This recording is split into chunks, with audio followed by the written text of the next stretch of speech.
Hola, bienvenidos a la clase número 11. Hoy vamos a estudiar los tipos de extracciones, vamos a vivenciarlas, vamos a repasar otra vez y sobre todo a relacionarlas con las órdenes médicas para que ustedes adquieran un poco más de seguridad. Vamos a hacer como un simulacro, a ver entre todos, vamos a pensar los tubos que podemos llegar a utilizar con diferentes órdenes que pueden llegar a nuestro box. Hematocrito, fórmula leucocitaria, morfología celular, recuento celular, glucemia, grupo sanguíneo. En total nombré 6 estudios. Vamos a analizar uno por uno a ver a qué tubo puede llegar a ir. Hematocrito, tubo violeta, tubo ETA. Ya al leer un hematocrito tenemos que saber que tenemos que agarrar el tubo violeta, el de etilendiamino tetracetato. Fórmula leucocitaria, si estoy buscando una fórmula leucocitaria estoy haciendo que un conteo de los glóbulos blancos. Contabilizarlo. Fórmula leucocitaria es la totalidad. También acá entran. Morfología celular, habla de la forma. Cuando estamos hablando de morfología, HCM, CHCM, BCM, lo que es la calidad de la célula. Recuentos celulares completos, glucosa, glucemia, es glucosa en sangre, también las podemos hacer en este tubo con ETA, ¿se acuerdan? Y el grupo sanguíneo también se puede en este tubo. O sea que nosotros acabamos de leer 6 determinaciones que tranquilamente entran en un solo tubo, que lleva 2,5 mililitros de sangre. Bien, vamos a otra orden médica que puede llegar a presentar. Un paciente que tiene una glucosa, un hemograma, un perfil lipídico y una PDO, que nosotros podemos estudiarla como prueba de descarga oral. Quiere decir que hay una curva, hay que dar una sobrecarga de glucosa. Consultamos, averiguamos, pero este paciente no es diabético, está siendo estudiado, por eso le hacen una curva.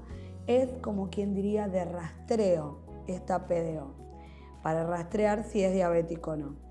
El hemograma lo podemos hacer en un tubo seco, tubo con ETA, tomamos un tubo, para cargarlo ya sabemos que tenemos que cargar 2,5 mililitros.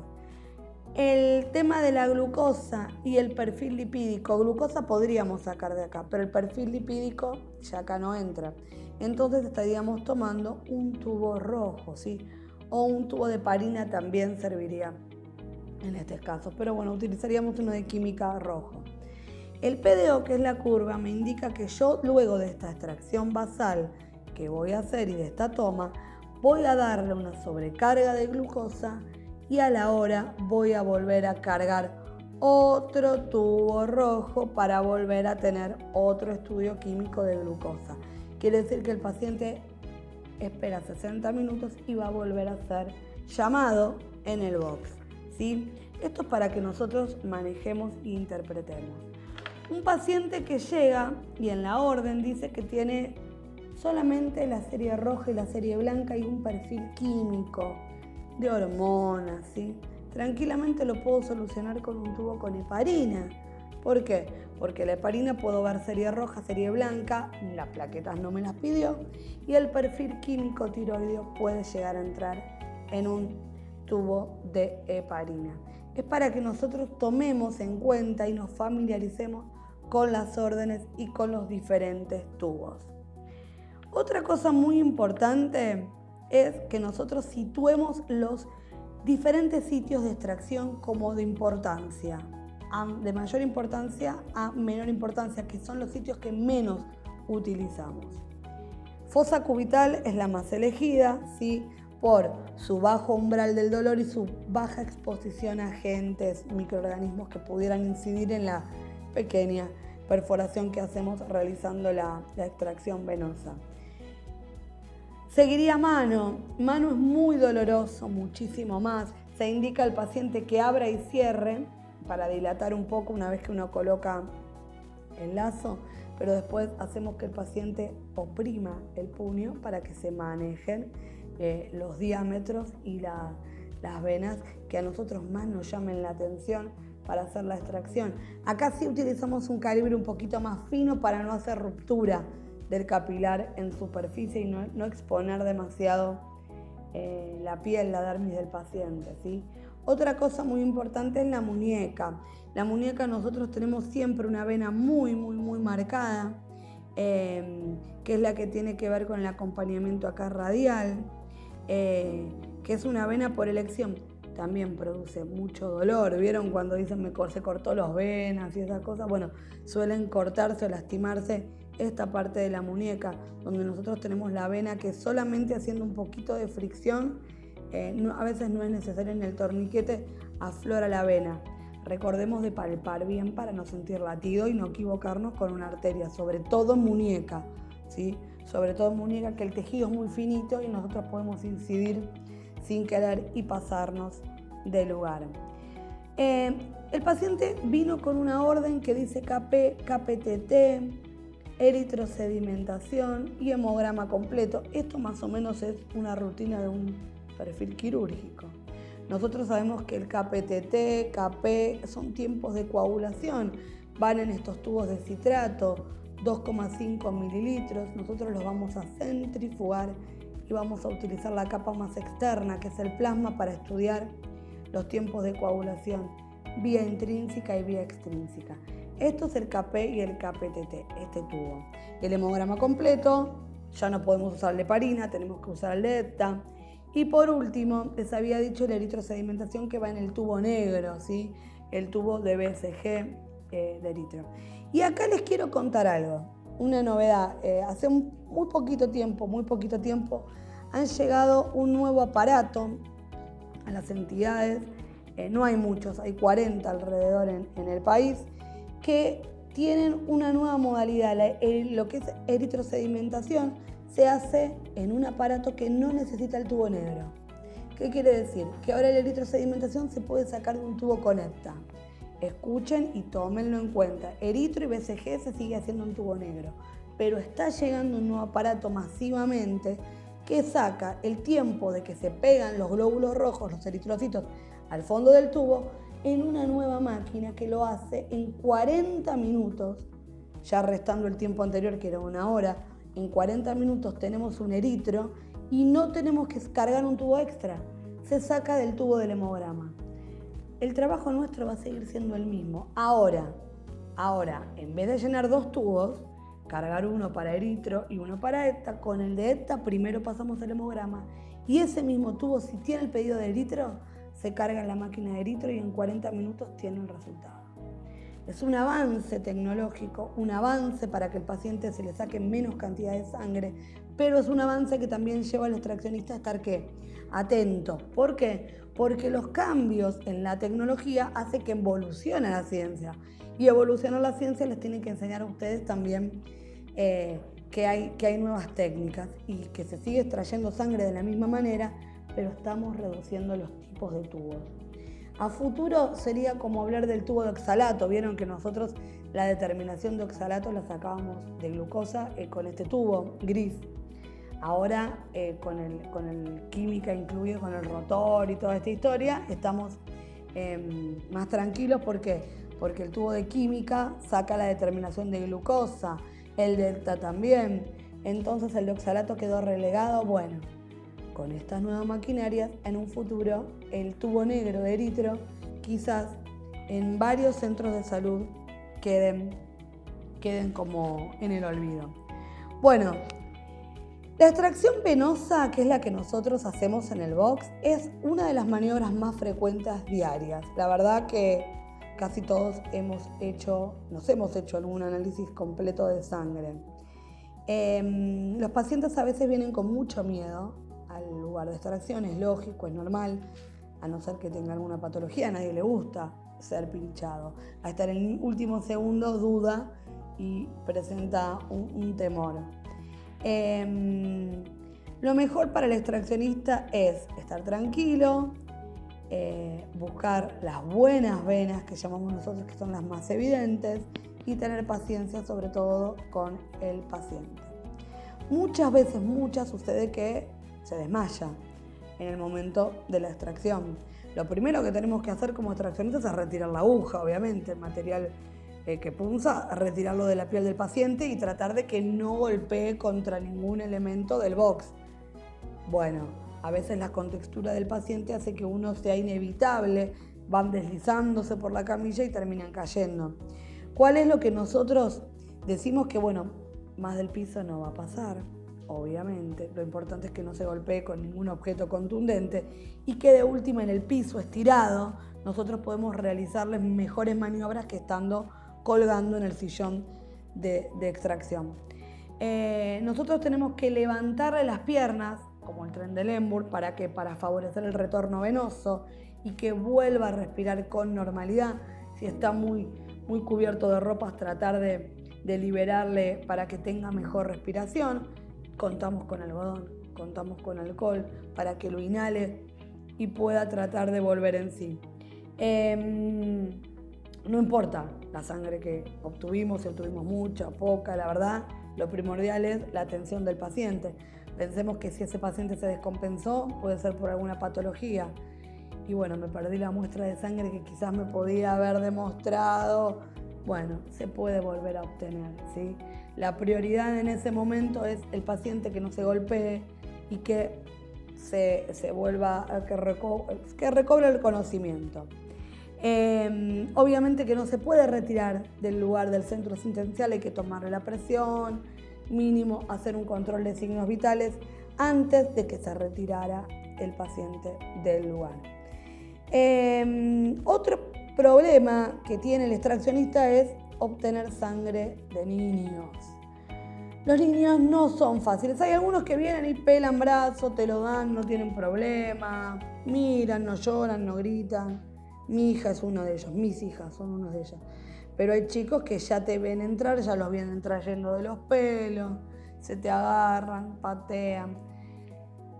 Paciente que llega al box y tiene una orden, tiene que irse con la extracción hecha. Ese es el objetivo de todo el extraccionista. Vino, hoy se tiene que ir con la extracción realizada.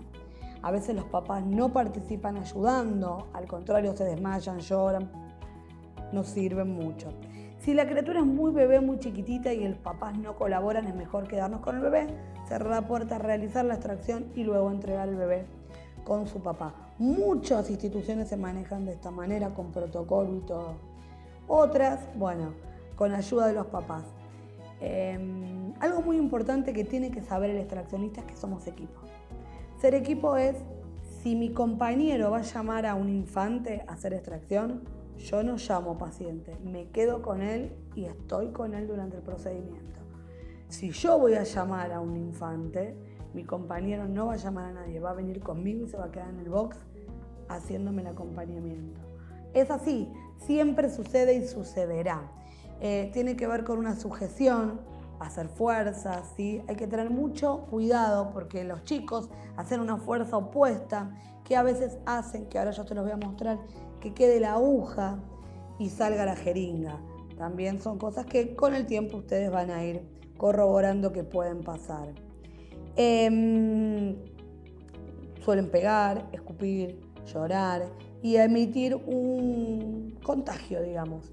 Empieza a gritar el nene adentro, el nene que está afuera, que próximo a su entrada, ya no va a entrar de la misma manera, va a entrar gritando, llorando por un efecto contagio que le dejó el chico que se fue con anticipación. Van a ver ustedes que los box de extracciones tienen camillas, son muy utilizadas para estos tipos de pacientes donde no queda otra que acostarlos y hacer una sujeción bastante fea. Son momentos medio feos. Hay muchos extraccionistas que se dedican solamente a pediatría, que está buenísimo, los aplaudo. Son muy bien remunerados también, pero hay que tener mucha paciencia y mucho ser fríos también y calculadores porque en ese momento a veces son momentos críticos. En los bebés tomamos tomas capilares, ¿se acuerdan que yo les mostré en el talón cómo se hacían? Si no, debemos tomar en fosa cubital y va a haber una técnica que yo te las voy a enseñar también hoy que tiene que ver con la recolección en bebés, que no es tan invasiva, que tiene que ver con el manejo del émbolo. Van a ver que es así. Y como les dije, hay muchas instituciones que manejan que los papás se queden afuera y sobre todo cuando son bebés que no van a presentar una gran fuerza, con sujetar un cachito del brazo se hace mucho más rápido, la verdad, mucho más rápido. Como les decía, la sangre a través de la punción de las venas, se utiliza lo mejor lo que es safena y lo que es cefálica, ¿sí? También tenemos, cefálica y basílica, Safena, que yo se las nombré, es una avena muy utilizada en internación. La safena, que irradia desde la pierna, ¿sí?, y termina en el tobillo, es muy utilizada en internación. Ustedes como extraccionistas va a ser muy raro que saquen en safena, porque más que nada lo hace enfermería. La safena está en la parte externa, lateral de los tobillos. Ahora, ¿cuándo ustedes pueden tener que trabajar con una safena? Y cuando el paciente fue amputado. Nosotros tenemos muchos pacientes que han tenido amputaciones y ellos ya vienen preparados con sus pies para que ustedes hagan la extracción venosa. Esto es algo que lo tengo que nombrar porque puede llegar a pasar, está dentro de las posibilidades. La cefálica y la basílica, que son las de la fosa cubital, como les dije, las más conocidas, no voy a ahondar mucho en detalle porque ustedes es la que más vemos, la más comúnmente de extracción. Me interesa más que conozcan el tema de la safena y de las metacarpianas, que son las que irrigan la mano, ¿sí? Recuerden que lo mejor es cuando uno aprieta el puño realizar la extracción y cuando relaja, porque cuando uno relaja se están los tendones, los músculos extensores de los dedos y dan como que entremezclan, ¿sí? Entremezclan las funciones. Los sitios que nosotros recién nombramos, fosa cubital, safena, que no es muy común, también se saca de ingle, no es muy común. En ingle suelen sacar los cirujanos o enfermeros intensivos. La mano, utilizamos siempre los mismos elementos. Utilizamos jeringa convencional, jeringa butterfly y en algunos lugares tenemos el sistema Vacutainer. Esto es lo que más comúnmente utilizamos en extracciones hoy en día. Bueno, estos métodos que nosotros vimos de extracción, los convencionales, los Butterfly y los Vacutainer, son los que estamos utilizando hoy en día. Acá tenemos el holder, ¿se acuerdan que la Vacutainer se armaba? Esta es una 22 casualmente, se hacía la extracción y nosotros colocábamos los tubos que una vez que se cargaban, eran despedidos de este sistema. La Butter, como les dije, que la Butterfly lo que tiene es que debe presentarse, ¿sí?, armarse para hacer la extracción del paciente. Esta en este caso es una 25, ¿sí? Se arma, hay que tener mucho cuidado cuando la armamos, siempre se arma delante del paciente y ya directamente se hace la punción para cargar. La Butterfly, ustedes van a ver que tiene muchísimos beneficios, que es que una vez que cargó, movimos el émbolo y nada más, es una relajación bárbara.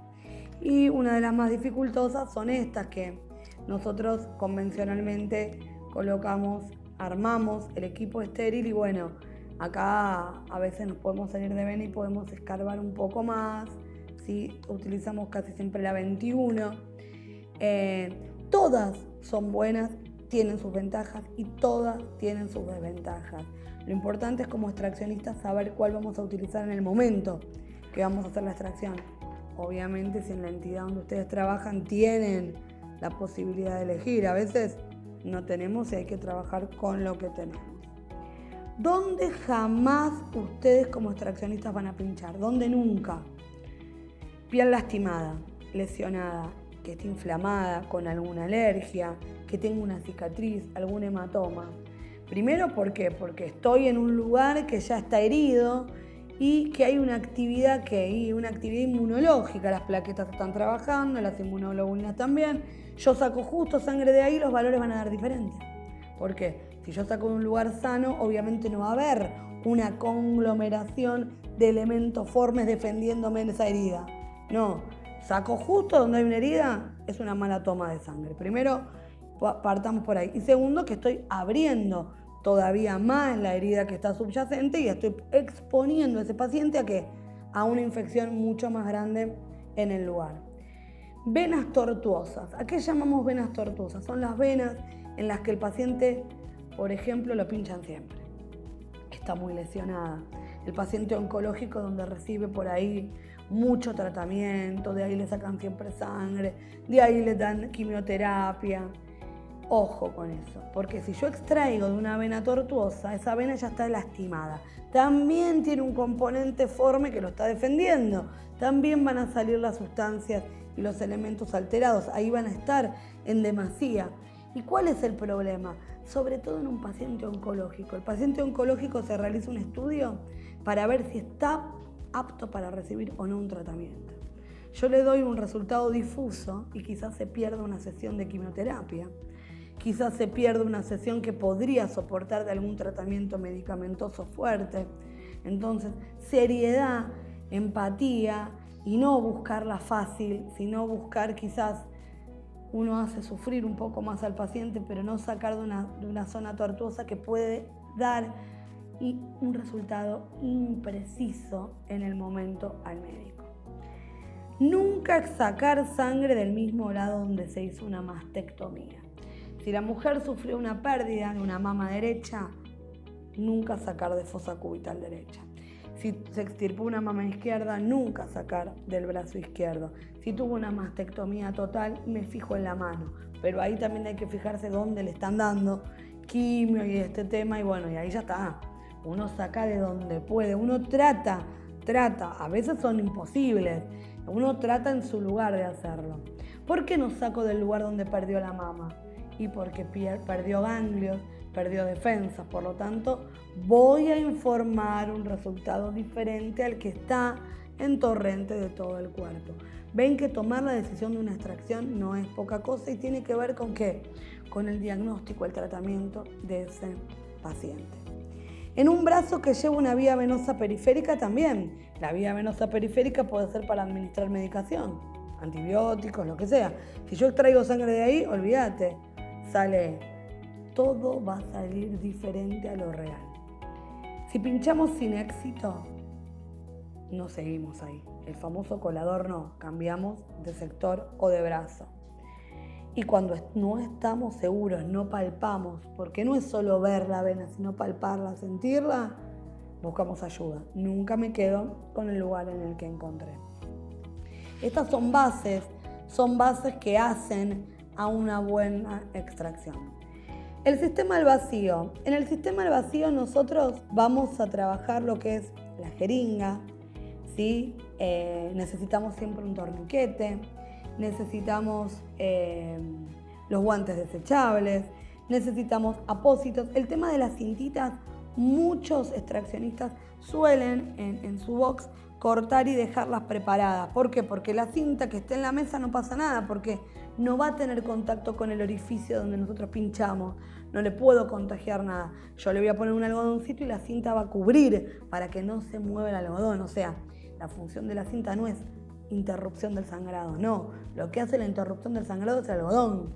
La cinta recubre, así que puedo. ¿Por qué les digo esto? Porque ustedes con los guantes, después de cortar la cinta, se te pega, es un asunto. Entonces pegamos, dejamos una cantidad elemental como para poder trabajar durante un tiempito.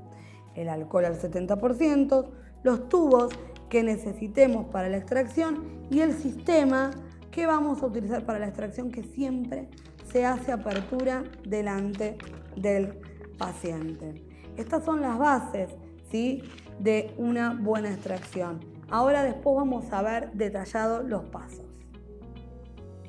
Bueno, y para ir concluyendo con esta entrega de este video, vamos a volver sobre los tubos y su importancia, ¿sí? Así nos dedicamos después bien a lo que es la extracción. Cargamos siempre con anticoagulante primero, siempre con anticoagulante primero. Últimos vamos a cargar los secos, los que no tienen ningún anticoagulante. Recuerden que los rojos y los amarillos pueden tener una sustancia que no es anticoagulante, gelosa, que le da durabilidad a la muestra. No confundir la gelosa con un anticoagulante. Recuerden que los tubos pueden tener este sistema que es el Vacutainer, pero nosotros no tener este sistema donde estemos trabajando. Sí o sí hay que destaparlos y cargarlos. No quiere decir que todo lo que sea Vacutainer sea necesario que nosotros siempre, esto no se hace jamás, porque estaríamos rompiendo los paquetes celulares, ¿sí? y dando resultados erróneos. Bueno, en este video vimos también los pros, los contras, los diferentes sitios de extracción. Hablamos de la avena safena, que es una avena que no es muy requerida por el extraccionista, pero que ustedes deben saber que también puede llegar a utilizarse. Y bueno, más que nada, tener conciencia de las órdenes y relacionarlas con los tubitos y las muestras que vamos a estudiar. Bueno, nos vemos en el próximo video.